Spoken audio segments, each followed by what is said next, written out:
Fala galera, aqui é o Matheus Chaves do Fantasy BR e você está ouvindo o podcast do Fantasy Futebolista.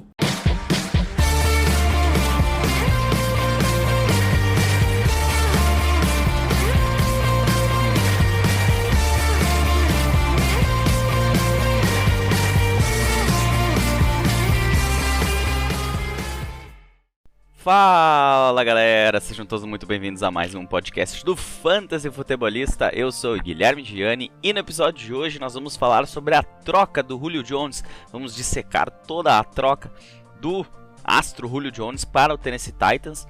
Ele que há um bom tempo aí já vinha numa situação difícil lá em Atlanta, né? Eu diria que desde o Super Bowl, aquele Super Bowl fatídico onde houve aquele revés para o New England Patriots, que o Julio Jones não se sente mais tão confortável assim em ser um Falcon. Além disso, antes de começar a falar, de dissecar todos como é que ficam os Titans nessa situação, como é que ficam os Falcons nessa situação, os jogadores que vencem com essa troca, que perdem com essa troca, de cada uma das duas equipes. Vou dividir em duas partes essa parte do podcast. Antes, falar um pouquinho sobre a extensão contratual do Gus Edwards, né? Que ele recebeu agora lá, o running back do Baltimore Ravens. Mas antes de começar a falar, aproveitar que está começando o podcast ainda, você ainda está prestando atenção, mentira. Brincadeiras à parte. Para você que tem um amigo que gosta de fantasy, na verdade, você que gosta de fantasy, tem um amigo que gosta de futebol americano, gosta de assistir NFL, mas não gosta de jogar fantasy, não quer aprender, acha muito difícil, não está muito afim, eu indico a ele para seguir a nossa página lá no Instagram, aproveitando para já fazer um merchanzinho básico aqui, que eu estou divulgando todo um guia básico de como fazer bem rapidinho. São posts diários, às vezes um, às vezes dois posts diários, contando desde o que é o Fantasy Football, como é que funciona, onde você pode jogar, quais são os tamanhos de liga, os tipos de pontuação, o que é Standard, Half, PPR, o que são as variações de escalação, a escalação dos times, como que funciona esses detalhes, as variações de pontuações, os formatos de liga que a gente tem, o draft, como que ele funciona, quais são os tipos, quando fazer o draft. Eu vou falar de best ball, eu vou falar de classificação da liga. Muitas das coisas que eu tô falando aqui eu nem postei ainda, tá? Mas são coisas que vão acontecer nessa parte de guia. Falar sobre o que são os agentes livres ou os waivers que a gente tanto fala. Os tipos de waivers, a Injured Reserve, Taxi Squad, o que é ADP, o Average Draft Position, como é que ele funciona. O que é streaming, como que funciona um calendário de temporada, o que você tem que cuidar, o que não. E depois dessa parte ainda vou trazer um guia completo com... tem muita coisa. Tem bastante coisa para te melhorar o teu jogo. Vamos dizer assim, é um guia mais avançado. Mas se você tem aquele amigo que nunca quis jogar, que você sabe que ia gostar e tudo mais, manda ele seguir lá, manda ele comentar, qualquer coisa me pedir por direct como funciona. Eu devo fazer mais pra frente um podcast exclusivo só com o guia, para você poder mandar para seus amigos em áudio. Mas acompanha lá no Instagram, são textos curtinhos, parágrafos pequenos, para justamente tentar espremer ao máximo possível, resumir o máximo possível para fazer esse teu amigo começar a jogar. Ou se você tá ouvindo para justamente aprender, acompanha a nossa série lá, tá bem bacana. Aprenda a jogar Fantasy Football. E depois vai ter a versão dicas do Fantasy Football. Certo? Antes de falar do Julio Jones, falar um pouquinho do Gus Edwards, né? Ele que o running back do Baltimore Ravens, para quem não sabe, o running back 2 da equipe, ele ganhou uma extensão contratual no valor de $10 milhões nessa segunda-feira, hoje é quarta, 9/6, no dia 7/6, ele recebeu essa extensão, então agora ele tem contrato até 2023. Ele que joga, vamos dizer assim, atrás do J.K. Dobbins, que deve ter um volume bem interessante esse ano aqui para Fantasy. O Gus Edwards não é um cara que tem aquele grande volume, ele não vai ter grande volume. Ele deve ter um ano ok, tá? Aquele cara que você pode, de repente, numa folga de um jogador escalar no flex, principalmente em ligas mais profundas. E Standard, ele não é um cara para receber passes, ele é um cara pra brutalidade, pra correr no meio da linha ali, ganhar aquelas jardas preciosas. Tem também a questão que o Lamar Jackson rouba um pouco as corridas dos running backs, mas é um time que a gente sabe o que quer. como é que vai funcionar, como é que vai rodar. E o Gus Edwards, mesmo não sendo tão novo, ele que já tem 26 anos, ele pode ser um complemento bem bacana e um handcuff praticamente automático do J.K. Dobbins, né, em caso de alguma lesão, em caso de alguma coisa assim. É ele que vai ser o carregador de piano aí do time. E além disso, a gente também tem mais confiança no próprio J.K. Dobbins, que não vai ter mais um jogador. Por exemplo, ano passado, eu lembro que antes do campeonato a gente tinha muitas dúvidas quanto a Mark Ingram, que tinha feito um ano anterior muito bom, antes deles draftarem o J.K. Dobbins, e a gente não sabia como é que ia funcionar e tal, até demorou um pouquinho mais pro J.K. Dobbins engrenar. E além disso, a gente achava que o Gus Edwards ia ficar de lado, mas não, ele continuou tendo oportunidades, ele se provou pro time e pagar o que eles estão pagando, que vai dar uma média de 5 milhões por temporada. Ele vai ser o 15º running back mais bem pago da liga. Ele vai receber mais, por exemplo, que o Leonard Fournette, que o Raheem Mostert, por exemplo. Tô só dando uns exemplos assim. Fora que ele tem um contrato de 5 milhões, é melhor do que qualquer contrato de running back calouro, inclusive do J.K. Dobbins, que é o running back número 1. Então isso mostra que vai ser um time com vamos dizer assim, pode ser que seja muito parecido com quem lembra do Alvin Kamara junto com o Mark Ingram. Era dois caras que tinham um volume interessante. Eu não vou cravar agora, eu acho que o J.K. Dobbins é um cara que vai ter mais volume. Eu tenho certeza que ele vai ter mais volume. Mas eu acho que o Gus Edwards vai passar a ser um cara que, em determinadas situações, pode ser um alvo importante pro flex. Eu acho isso aí. E assim, se eu concordo ou não com essa extensão, eu acho que é meio cara para um jogador que é seu running back 2. Tem running back 1 aí que tu pega na free agency que tu paga menos. Mas, enfim, é de cada time, é de cada head coach. E a gente tá aqui para falar de fantasy. Antes de falar do Julio Jones, né, lembrando, como falei antes, segue a gente lá no Instagram, segue a gente no Twitter, no Facebook. Ouve esse podcast, não sei onde é que tu tá ouvindo, mas ele está disponível no Spotify, Apple Podcasts, Google Podcasts, no YouTube também, em versão de áudio, tô passando pra lá. Não tá tendo muito apego, né, mas... não, eu vou continuar mantendo lá, porque de repente aí pode ser que role alguns mock drafts no YouTube futuramente. Vamos ver o que a gente faz. Certo? Vamos então dissecar essa troca do Julio Jones do Atlanta Falcons para o Tennessee Titans. Não é de hoje que a gente sabe que o Julio Jones, que ele está insatisfeito com a equipe do Atlanta Falcons. Aquele Super Bowl, aquela derrota do Super Bowl para os Patriots, ela foi muito dolorosa. Cara, tu tá ganhando do jeito que tu estava ganhando, era 28-3, né, se eu não tô enganado. Até tava procurando aqui só para não falar bobagem para vocês. Isso aí, 28-3 Atlanta Falcons, terceiro período, faltando 2.12 para terminar, 2 minutos e 12 segundos para terminar o terceiro quarto. E o time perdeu o Super Bowl e os Falcons desde então se perderam. A gente não tem mais visto... Eles são um time assim que, para fantasy, por exemplo, é um time que não é ruim, os seus jogadores pontuam bem. O próprio Matt Ryan é um cara que passa muito a bola, então ele tem uma pontuação interessante e consegue fazer seus recebedores terem uma pontuação interessante. Mas a gente não sabe o que aconteceu desde aquela derrota, né? Eu acho que muito do que vem acontecendo passa pela saída do Kyle Shanahan, que ele foi assumir o time do San Francisco 49ers, ele que era o coordenador ofensivo daquele time do Atlanta Falcons, e a gente viu que ele é uma das brilhantes mentes ofensivas dessa liga, e ele faz chover com seus jogadores, né? É um dos ataques mais versáteis da liga hoje em dia, o do San Francisco 49ers. E nos Falcons continuou lá o Julio Jones. Assim, falando do Julio Jones para começar, ele é um cara que tem possibilidades altíssimas de ser um Hall da Fama. Eu não vou cravar porque eu não assino nada, né? Eu não digo quem vai, quem não vai. Só que os números dele na carreira são impressionantes. Ele é simplesmente sensacional.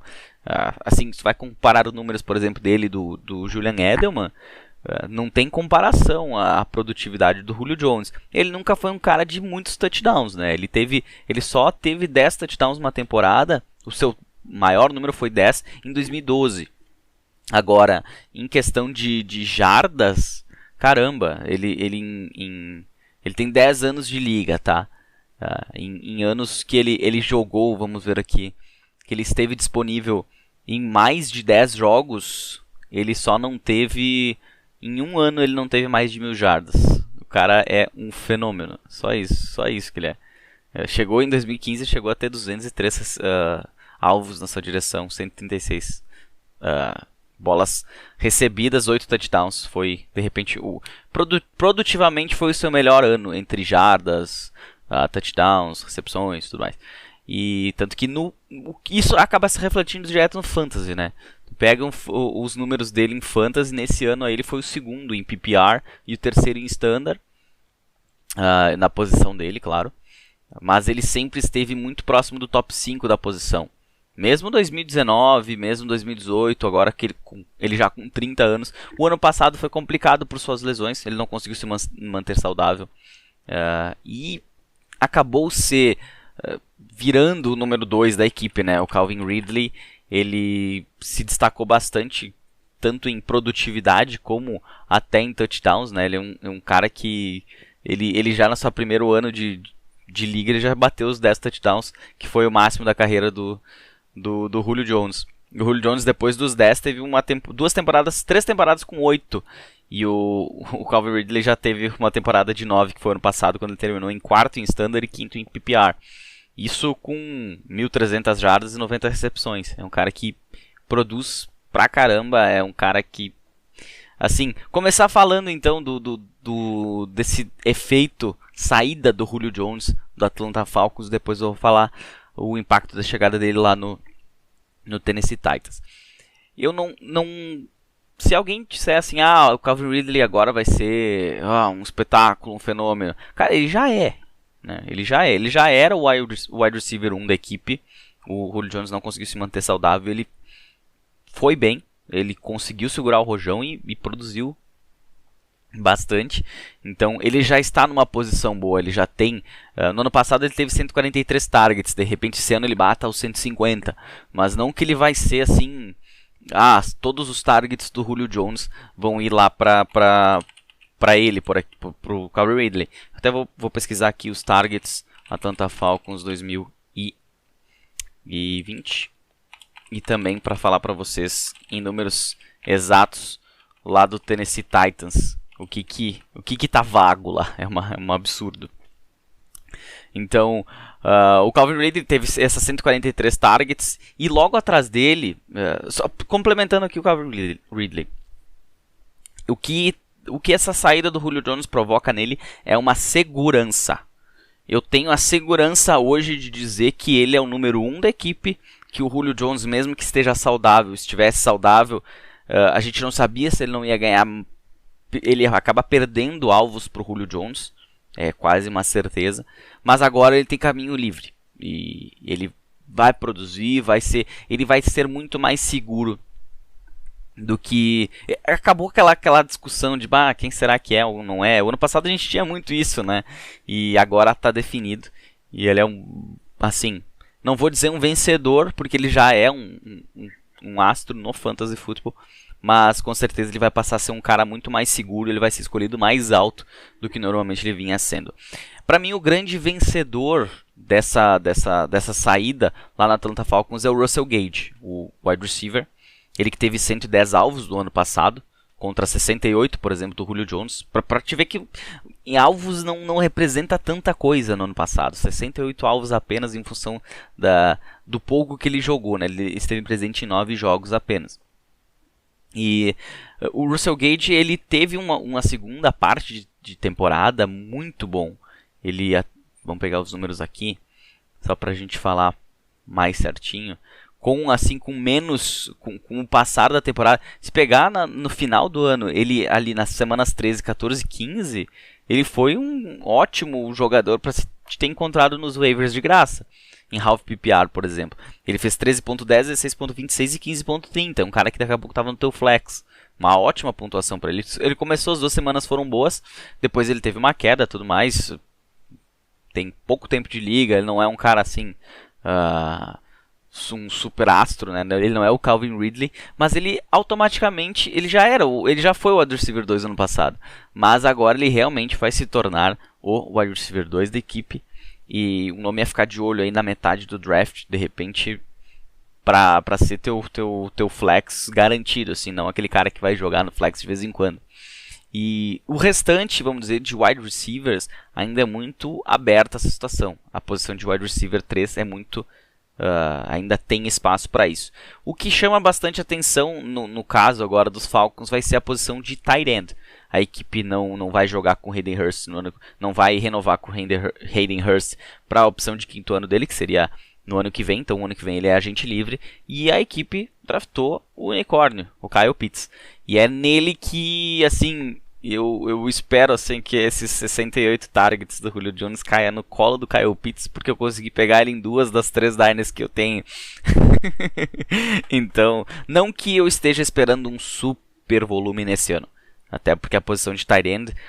e o histórico, claro que o histórico também é que o Kyle Pitts é o melhor prospecto. De repente, até hoje.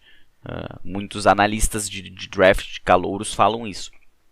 Que da posição, e tanto que ele foi o tight end mais alto escolhido num draft até hoje.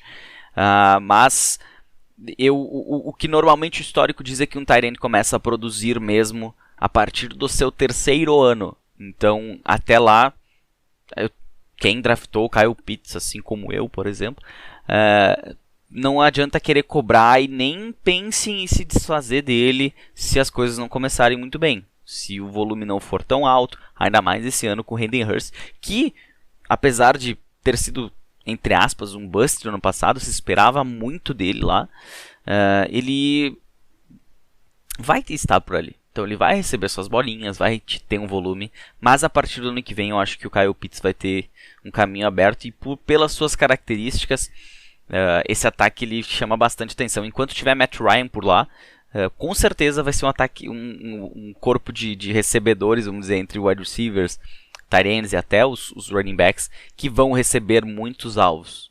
Não que os running backs não têm sido grandes alvos no jogo aéreo da equipe, desde a saída do Kyle Shanahan, mas tem que sempre contar com isso aí, né? A gente tem o Mike Davis agora lá, a gente tem o Devin Hawkins chegando, o calouro, quem sabe, é um sleeper aí na posição.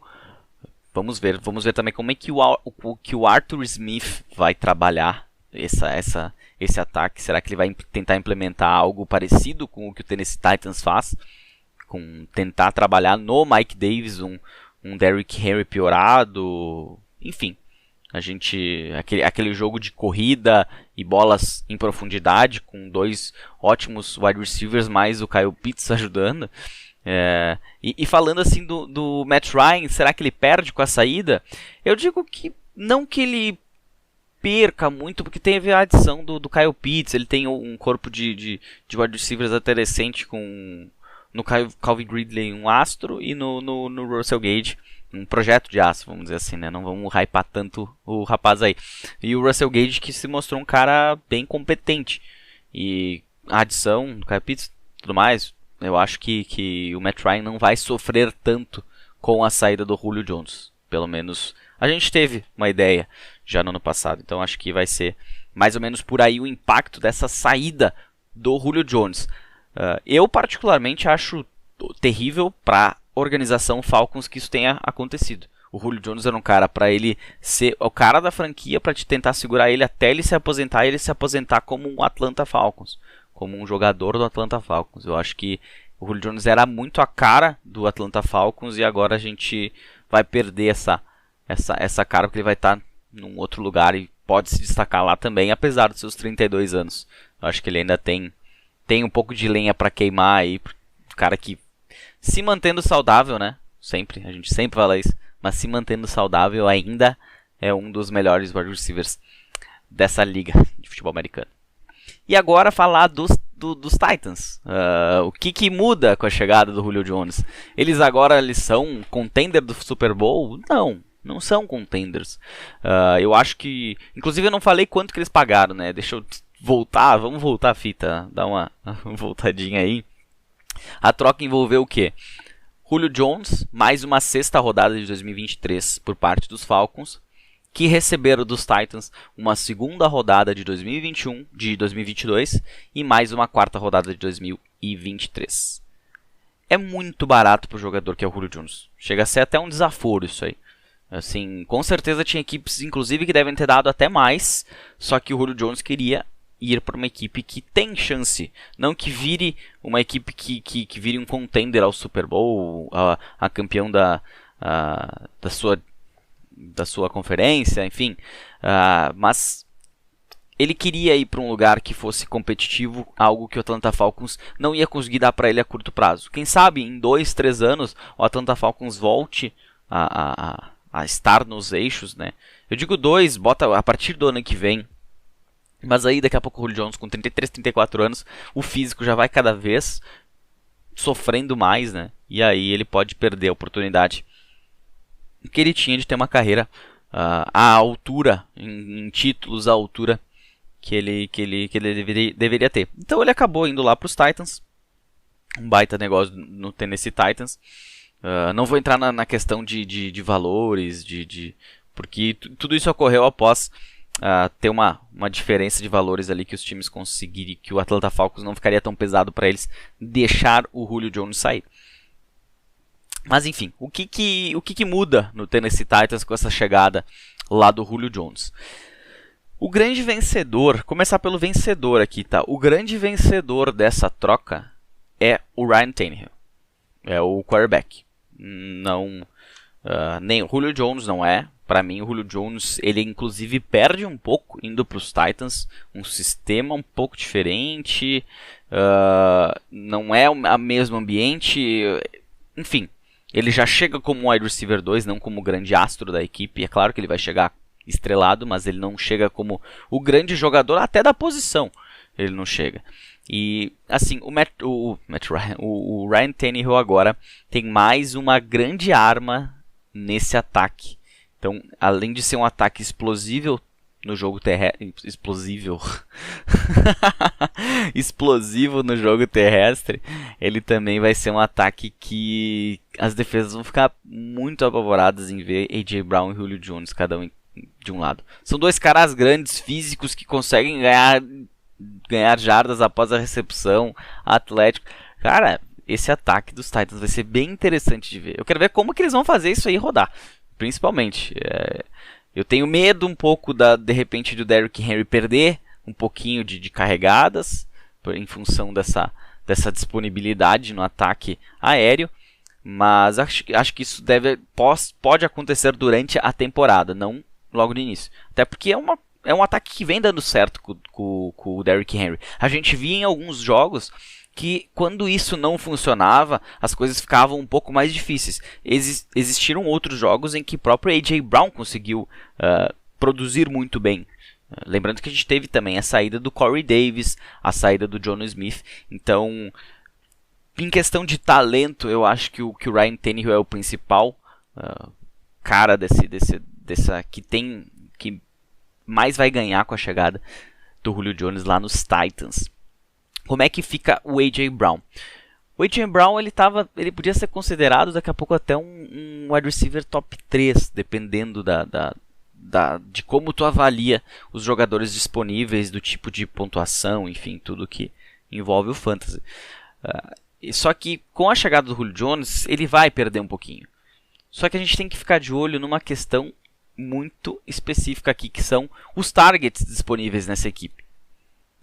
Como eu comentei, o Julio Jones deixou 68 alvos do ano passado.